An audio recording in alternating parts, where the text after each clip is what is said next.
Hey guys, welcome back to my channel. My name is Sheree. If you're new here, thank you for clicking on this video today. And in today's video, we are continuing to talk about, if I can speak correctly this morning, season 9, episode 6? I think we're on episode 6 or 7. As usual, I can't keep up with episode numbers, but it will be in the title. So that is what we're talking about today, tired and all. But we're going to go ahead and get started. So we're at the point now where the couples have returned from their honeymoon. They returned to Charlotte, and they're moving. The first time in Married at First Sight history, they're moving in together, and they're all going to be staying in the same building, in the same apartment building. And they're staying at the Solis apartments, which your girl Googled to see, because I was like, the apartments look very nice. I was like. And they're staying in an area of Charlotte called South Park, which is a very expensive area of Charlotte. You know, in recent news, The Baby, which I don't any of his songs or anything, but I know that he's from Charlotte, and he got well, it really wasn't a fight. He beat up this guy in the South Park Mall in the Louis Vuitton store. That's that area of Charlotte where they're staying at. So it's a very expensive area. So I looked up to see how much the apartments were running for, because I was like, So I looked it up, and a 1-bedroom apartment for like 620 square feet was like $1,200. And I was like, oh. And so a 2-bedroom was like $2,000. I was like, see, why is Charlotte so freaking expensive? That's why it's taking me so long to move back. It's so freaking expensive. But I noticed, like, I think in the scene with Amber and Matt, they were doing a Sonic commercial, and it was kind of like placement, and I was like, and she was talking about the Sonic app, and it was like very well placed advertisement.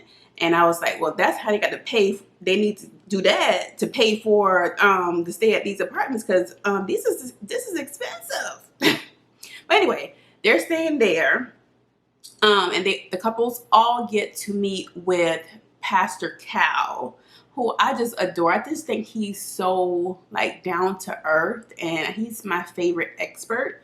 He reminds me of my therapist, because he's just very down to earth, and I appreciate that in people. So yeah, they all get to meet with Pastor Cal. So let's start with our couples.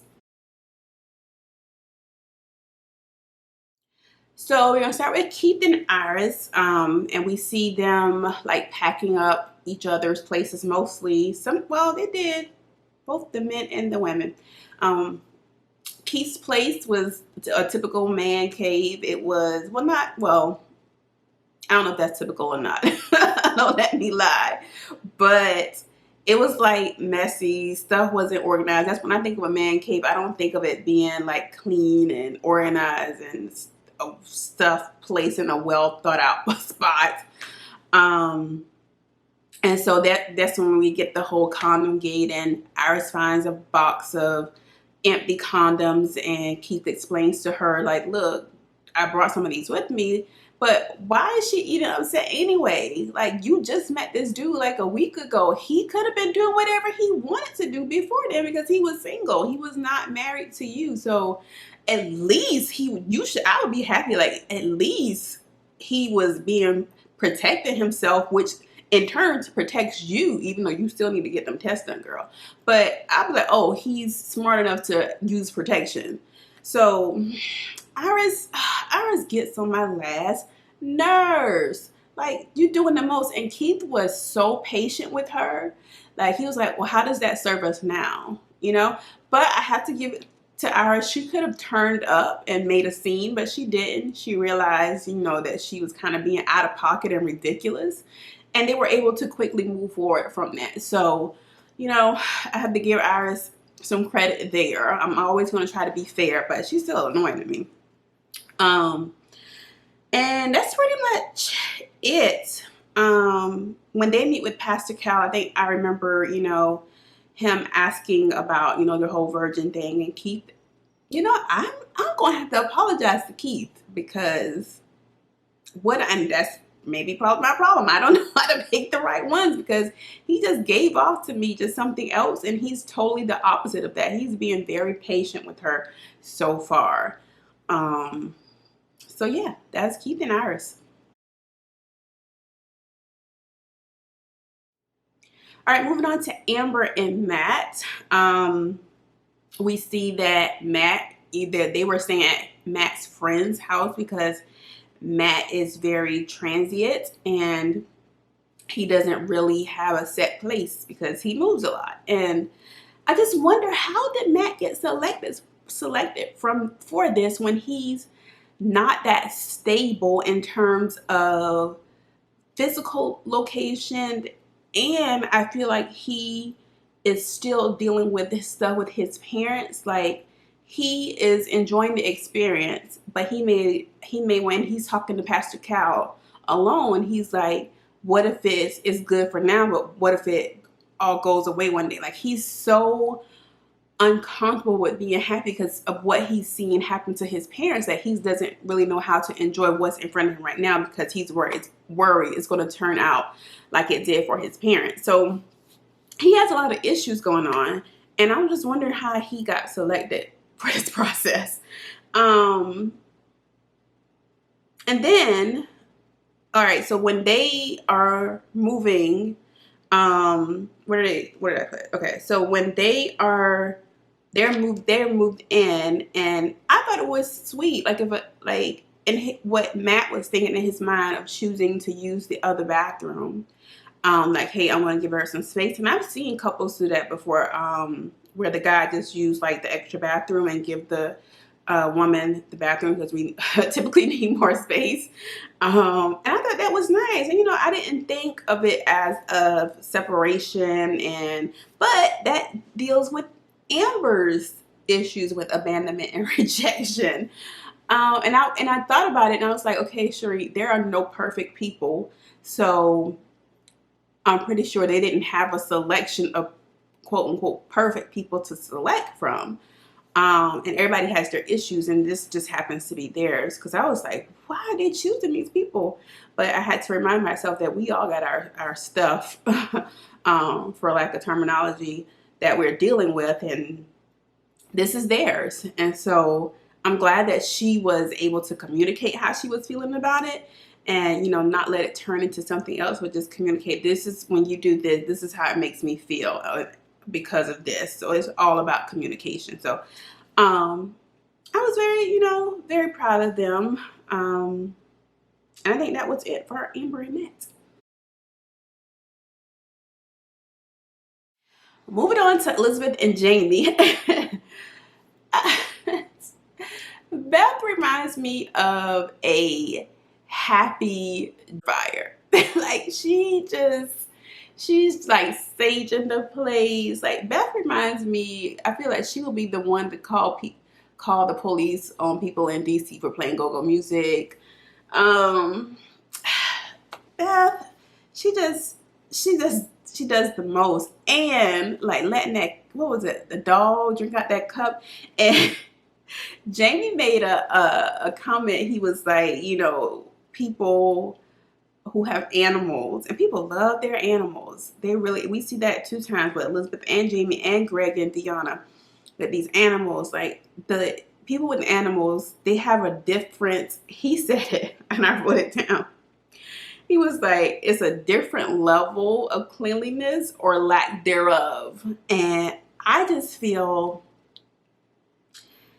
like that would be a deal breaker for me, because I subscribe to a level of cleanliness that doesn't involve an animal on my stuff, on my couch, in my kitchen where I cook my food, doesn't bathe every day, licks it, but cats doing shedding. That's nasty to me. I mean, I appreciate people, and and people love their animals, so I know I'm about to get some flack for this, but it's just, yeah, when I think of people who have animals, I do think of your house being a different level of cleanliness. And that's just me. And I'm agreeing with Jamie. And he's able to adjust to that. I don't think I could. I think that would be a deal breaker for me. I'm not sure. I'm not saying never. Definitely not a cat. definitely not a cat. I think I would be more willing to deal with the little small dog, but even that will probably eventually get on my nerves because that's nasty. I don't know. But yeah, so yeah, she's staging the house and staging him, all his body and stuff. I'm like, girl, you better add a little bit of Jesus in there if you want to get anything out of there. But to each his own. And that's pretty much, you know, it for them. I still, I'll save my comments for another time, but I still think Elizabeth is going to end up being too much for that boy. So let's move on. All right, last but not least, Greg and Dianna. And I said that Greg, you know, you guys know my notes are always somewhere around me. Greg's place was nice. Like that was the house I was looking for a few months ago when I was doing a housing search in Charlotte. His house, and it looked like True Homes. I was like, I wonder if his house is a True Homes house because it looked like that. It was very nice and well organized and clean and yeah, so I love Greg's house, and even if he lives there by himself, it's still his. You know what I'm saying? You can live in a big old mansion by yourself if you want to. Now, if you're gonna keep it clean, okay, that's a different story. But I love Greg's house. We also got to see Dianna's townhouse, which was also nice, and she had like a bunch of little stuff, little trinkets. I think it was shot glasses, and I believe it was something else. But then her dog, Sandy, was in a cage, which I appreciated. But when Sandy was out, and I think they were at their apartment, that dog was well trained. Like it wasn't running around crazy. It like really was able to shake Greg's hand, and it really warmed up to Greg quicker than Dianna is. You know, quiet as a kept. But that dog was well trained. You know, I appreciate that. I really do. I appreciate Dianna for doing that. But I think that's going to be an adjustment for Greg, and I think he mentioned that. Yeah. Anyway, let's move on. What else? Oh yeah, Pastor Cal called Dianna out about the compliments thing, and he was like, "That's not normal." And it's funny because I thought that Dianna. No, I'm not gonna say that. I'll mention that at another time. But yeah, the compliments thing isn't normal, and I think I said in a previous video, like I see kind of her point where you're kind of like suspicious of someone, and that has to do with people with trust issues, like, you know, me and Dianna, where if I'm dating someone or, you know, just getting to know someone, which she is, but her situation, they're married. But if I'm just meeting you, I'm gonna be a little bit suspicious of it too, you know, but I'm not gonna tell you not to compliment me. I'm going to be appreciative of it, but in the back of my mind, I'm always like, what do you want? What are you up to? Because, you know, I got trust issues. So, and I'm suspicious of pretty much everybody.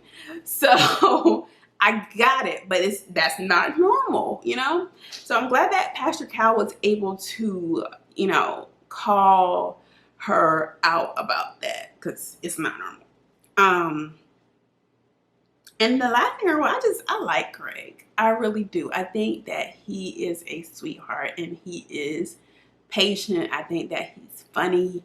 I just like Greg. So I didn't get to see the preview for next week because apparently they're hiding it in that stupid millionaire show where I watched one episode of that and I'm like, ew, this whole show has worms.